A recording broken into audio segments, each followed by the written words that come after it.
They just dropped me off for the day.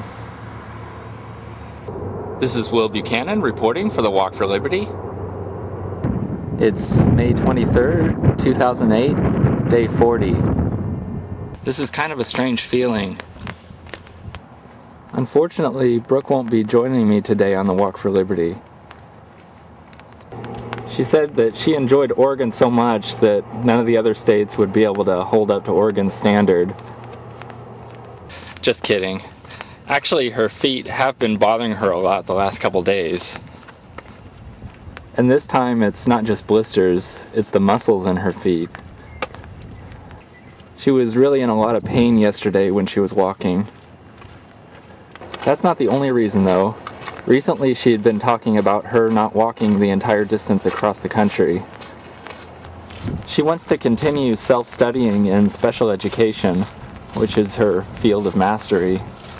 And since we might eventually reach the point where we're out on the road for upwards of 12 hours a day, that won't leave time for much else besides walking. She also said she wanted to be able to better support me when I get up to the 30 miles a day or so that I had planned in order to get to New Hampshire before it gets too cold in the winter. This actually goes back more to our original idea for the Walk for Liberty. When we first started planning the Walk for Liberty, the idea was for me to walk the entire distance across the country and for Brooke and John to join in walking along parts of the way. When Brooke first started walking with me, she liked it so much that she just decided to keep walking with me every day. And thus she's walked for 39 days in a row on the Walk for Liberty. Still though, it does feel strange not to have her walking with me today. I commend her on the distance she's walked so far. I haven't looked recently what the total is, but it's well over 200 miles. She will still probably walk with me some, just not every day. And who knows, maybe even John will walk for a bit now.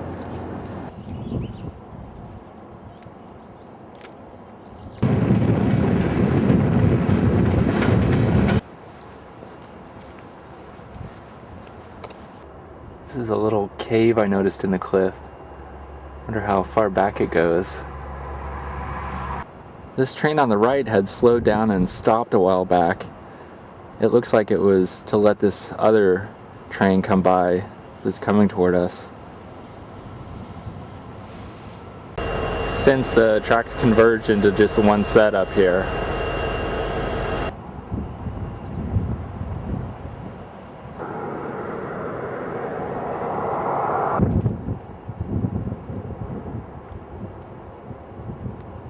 Although on our walk, we crossed into Washington from Oregon a few days ago, we still had our RV parked in Oregon for the last several nights.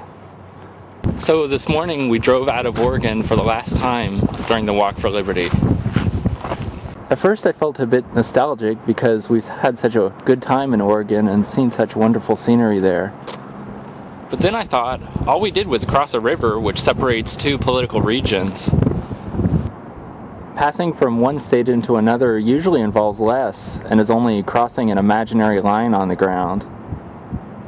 Like most people, I've been brainwashed into thinking that there's a real distinction between two adjoining states. The only real difference is the two groups calling themselves the governments of those states.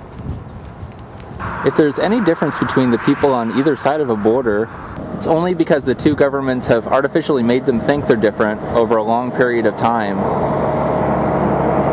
One ambiguity, for example, when talking about Oregon, is are you referring to the geographical landmass which has been designated as Oregon, or to the group calling itself the government which claims to have authority over that landmass and the people living within it? Most people use the terms Oregon or Indiana or Florida interchangeably between referring to the geographical landmass and to the government. Of course, the people that run government like this confusion. And this also goes back to the idea of collectivism. When someone says Oregon is doing such and such a thing, on a gut level, many people might think it's the will of the people who are doing or promoting that. However, there is no will of the people. It's just another imaginary collectivist concept.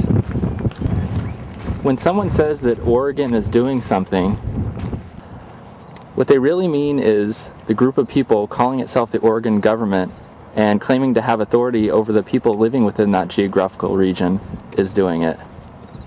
Because no one can have authority over you unless you voluntarily give it to them.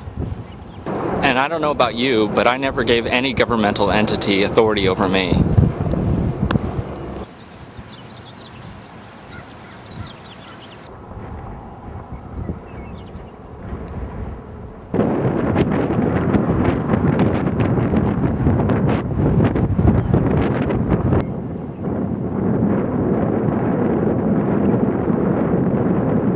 I walked 9¼ miles today, and here's my GPS location.